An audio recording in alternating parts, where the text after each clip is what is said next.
Have you ever rented a room so strange, that you wondered if it was even meant for humans? I did. And I survived barely. The locals in that town never spoke about number 17, Mercer Street. But I know why now. And if you're listening, take my advice, never sleep in a room without windows. Because when midnight comes, the closet door starts to move. And if you want more stories that people swear are too terrifying to be true, make sure you hit subscribe, because once you step into this world, there's no way out. Story 1. I had been traveling for 2 days straight. Long, winding bus rides through the countryside, switching between cities I barely remembered. My body was heavy with exhaustion, the kind where your bones feel like they're filled with lead.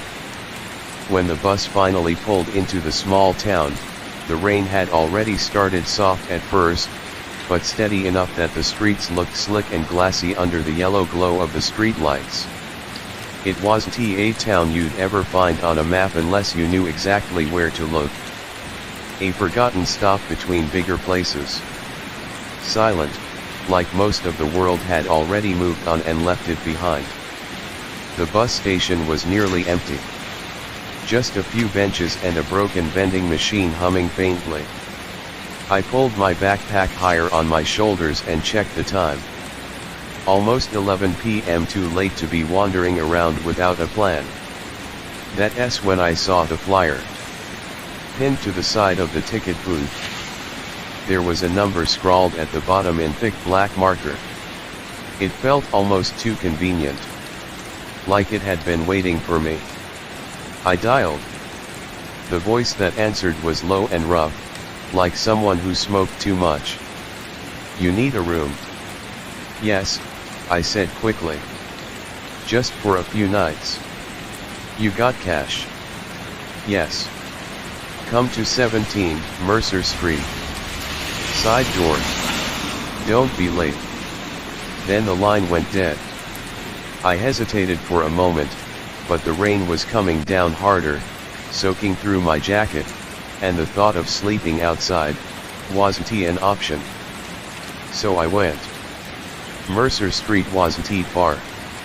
Maybe a 10-minute walk through the maze of silent blocks. Most of the houses were old 2 stories, wood siding faded from years of weather, their windows dark like hollow eyes. Number 17 looked worse than the rest. The porch sagged under its own weight, paint peeling in strips, roof tiles missing. But the light was on above the side door, just like the voice said. I knocked. The door opened almost immediately. The man standing there was tall, maybe in his 60s. His skin was grayish, his hair thin and white. But his eyes were sharp. Too sharp. They studied me like he'd been expecting me. You're late, he said. It's just the bus. Doesn't matter. Come inside. The hallway smelled like dust and something faintly metallic, like rust or blood. The floorboards groaned under my weight as I followed him deeper into the house. You'll pay now, he said. I pulled a few folded bills from my pocket. He snatched them quickly, without counting, then he handed me a small brass key. 2nd floor. Last door on the right. Thank you. He grabbed my wrist before I could leave. His grip was surprisingly strong. Listen carefully, he said. His voice dropped, almost a whisper. Don't open the closet after midnight. Ever. I blinked. What? His eyes hardened. Don't open it. That's the rule. Then he let go. I nodded, unsure of what else to do, and carried my bag upstairs. It was small. Too small. A single bed with a thin mattress. A crooked nightstand. A lamp with a yellow bulb that flickered every few seconds. And the strangest thing, not a single window. Just 4 walls, pale and cracked, closing in tighter the longer I stared at them. The air felt heavy. Stale. Like the room had been sealed for years without being opened. I set my bag down and noticed the closet across from the bed. A plain wooden door, old brass knob tarnished with age. And scratched. Dozens of scratches long, deep grooves in the wood, clustered around the frame. Like someone had tried to claw their way out. My stomach tightened. That S when the lamp flickered and went out. Just for a second. But long enough for me to hear it, a faint sound from inside the closet. Scratching. I told myself I was tired. I told myself I was hearing things. That the house was old, that rats or mice probably lived inside the walls. But when I lay down on the bed, the noise didn't stop. Scratch. Scratch. Scratch. Slow. Steady. Coming from the closet. I pulled the blanket tighter, staring at the door.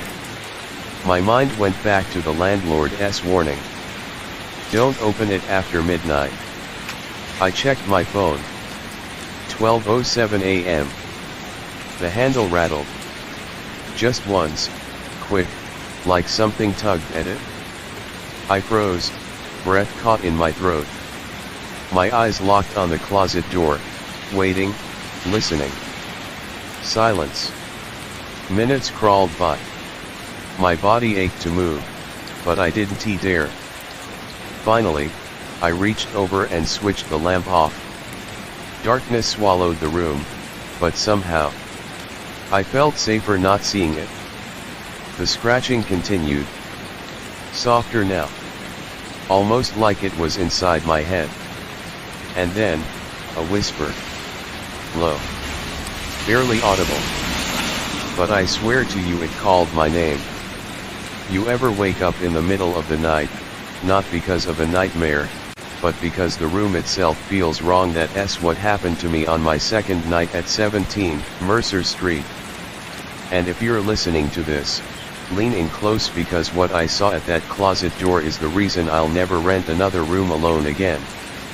And trust me, if you don't want to face something like this in real life, hit subscribe right now, because knowing what's out there might be the only thing that saves you. I tried to convince myself the first night had been my imagination. Travel exhaustion. A creaky house. Maybe even a dream I couldn't tell separate from reality. But when the sun went down again, the fear returned. The air in the room grew colder, as if something was leaking through invisible cracks in the walls. I wrapped myself in my jacket, sat on the edge of the bed, and told myself, don't look at the closet. Don't even think about it. But of course, that's all I could think about. At exactly 11:53 p.m. the scratching began again. Slow. Careful. Like claws dragging against wood from the inside. My breath caught. My throat tightened. I clutched my phone in one hand, hovering over the flashlight button, but I couldn't bring myself to press it. The closet knob turned. Not rattled, turned. Slowly. Deliberately. I stumbled backward, heart slamming against my ribs, eyes locked on that knob. I wanted to scream for the landlord, to pound on the floor until he came running, but something inside me whispered, don't make a sound. The knob stopped. Silence pressed in on me, so thick it felt alive. Then came the voice. A child's voice. Faint. Muffled. Coming from inside the closet. Let me out. I froze. My mind raced. A child in there, that didn't make sense. The voice came again, louder this time. Please. Let me out. Tears burned in my eyes. My instincts screamed at me to run, to get out of that room, to throw open the door and never come back. But some other part of me, the part that needed to understand, kept me rooted in place. I forced myself to speak. My voice was a shaky whisper. Who us in there? Silence. Then, laughter. High-pitched. Broken. Like a child who learned how to laugh by listening to someone else do it. That S when the scratching exploded into violent pounding. The closet shook against the frame, the door groaning under the force of it. Dust rained down from the ceiling. The knob twisted again, faster, harder, until I was sure it was about to snap off. I pressed myself against the far wall, shaking, whispering, "Please, stop. Please, stop." And then silence. The room went dead quiet. The air was so heavy I could barely breathe. My phone screen flickered to life in my hand. And for a split second, just long enough to register, I saw my reflection in the black glass. Except it wasn't just me. There was something standing behind me. I spun around. Nothing. Just the room. The lamp. The closet. But the reflection had shown a girl. Pale, thin, her hair hanging in wet strands over her face. Her head tilted slightly, like she was studying me. And her eyes were pure black. I dropped the phone onto the bed, gasping for air. My whole body shook, sweat running down my back even though the room was freezing cold. The closet creaked. Not opening, just shifting. Like whatever was inside had stepped closer to the door. I bolted. I grabbed my bag and ran down the stairs so fast I nearly tripped. The landlord was sitting at the bottom, in that same wooden chair by the hallway. He didn't look surprised to see me. "You opened it, didn't you?" he asked. His tone was flat. Final. "No," I stammered. "I didn't, I swear I didn't." His eyes narrowed. "Then it already likes you. You ever get told something so simple, so casual, but it changes the way you breathe, the way you think, the way you sleep? That's what happened when the landlord looked me in the eye and said, 'Then it already likes you.'" I didn't know what he meant. But those words carved themselves into me, like they belonged to something older than language itself. And if you're hearing this right now, don't make the mistake I made. Stay with me until the end, and for your own safety, subscribe, because there are rules to surviving things like this. And if you don't know them, you won't last long. I told myself I wasn't going back upstairs. I couldn't. The room felt like a trap now, a cage where something waited for me the second the lights went out. But the landlord didn't offer me another space. He didn't even offer comfort. He just watched me. His wrinkled face lit by the faint yellow glow of a lamp, eyes steady, almost expectant. "You'll have to return," he said eventually. "It doesn't like being ignored." I shook my head. "What the hell is in there?" He didn't answer.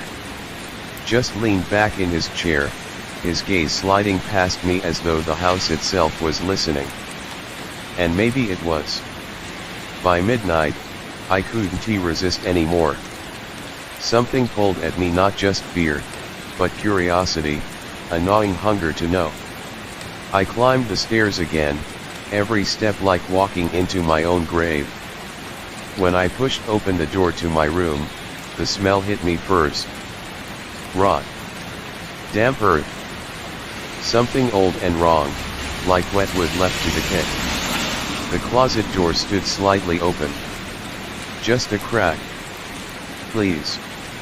That same child's voice, drifting out from the darkness. Softer this time.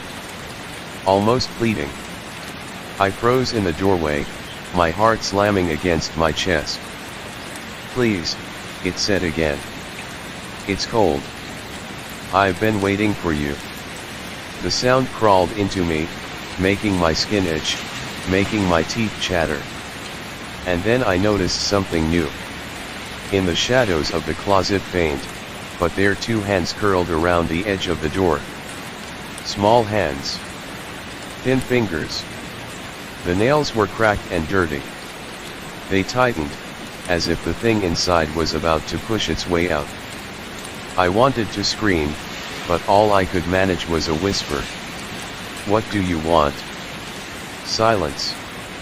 Then, slowly, impossibly slowly, a head began to emerge from the gap.